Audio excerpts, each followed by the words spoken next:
how to follow up with your leads through email.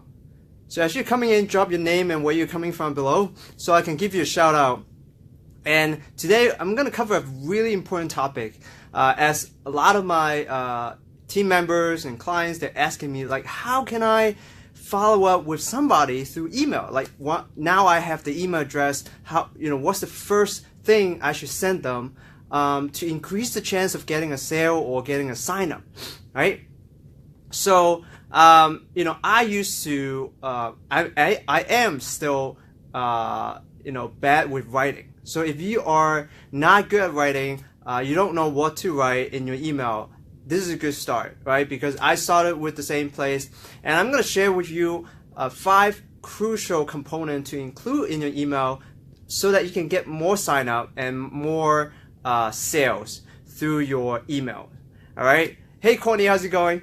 So keep this in mind, right? Keep this in mind. Your first email is like a handshake, right? And it's to build like that relationship with your leads. So don't rush into like getting the sale, like, oh, we're going to have this sale and, the deadline is coming up, buy now, big red bold text in your email. So don't do that, right? Don't be too salesy in your first email because the purpose is to build a relationship, okay? So what's the 5 components that you should have to increase your chance of, getting a sign up or getting a sale, right? So first is to acknowledge them, right? Acknowledge them that, they actually give you their email or subscribe to your email list or opt in for a training, stuff like that, right? Because people love acknowledgement.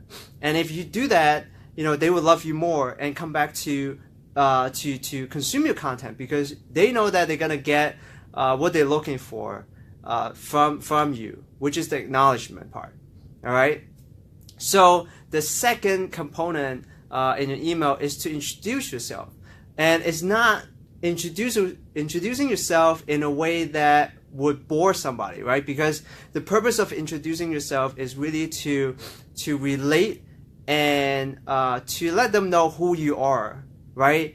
So that if you used to be a struggling network marketer, and you can put that into your email so that when they read your email, right, they will be like, oh, he used to struggle like me. Let me hear what he has to say, right?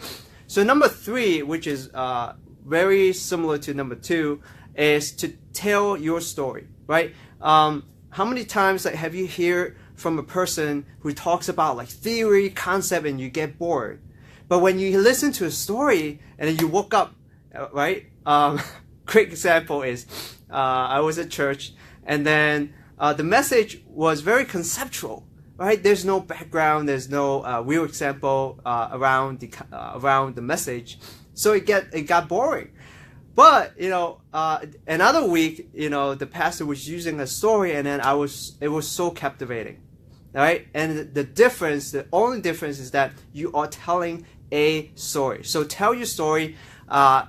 And the purpose is to be real, right? If you paint a picture of who you are, and in their brain, they're like, oh, Ben is this person, and they can actually visualize who you are, which will help them to build a relationship with you and be vulnerable. If you used to struggle, tell them that you used to struggle in network marketing, and now you have succeeded with this system, with this secret formula that you have, right?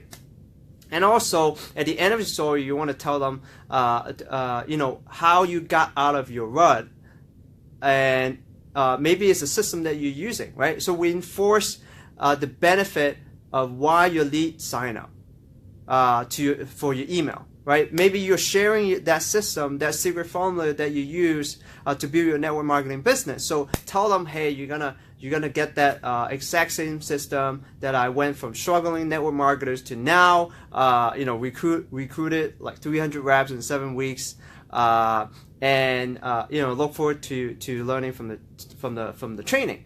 So that's number 3, right? Tell a story, and at the end we enforce the benefit, of what they sign up for. So number 4 is to introduce a solution, right? So you kind of did that in at the end of number 3, but number 4 is going to go into detail because you might be selling something, right? You might be selling a health and nutritional product, or maybe you're selling a training, an online training to teach people how to recruit online, right? So you want to introduce this pay solution, and you should not be salesy, because the first email is about building a relationship, right? So it should be like a soft sell, and don't go too hard-headed, and just to encourage them to check it out, right?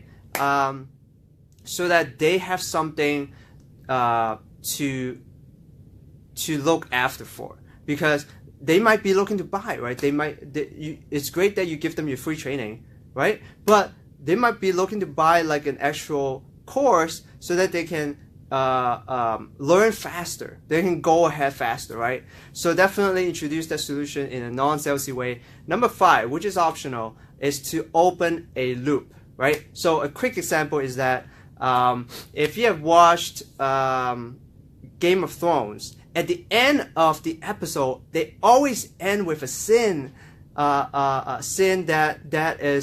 that leaves you hanging, right? It's like, somebody got killed, or something dramatic happened at the end. You're like, oh, why you stop right now, right?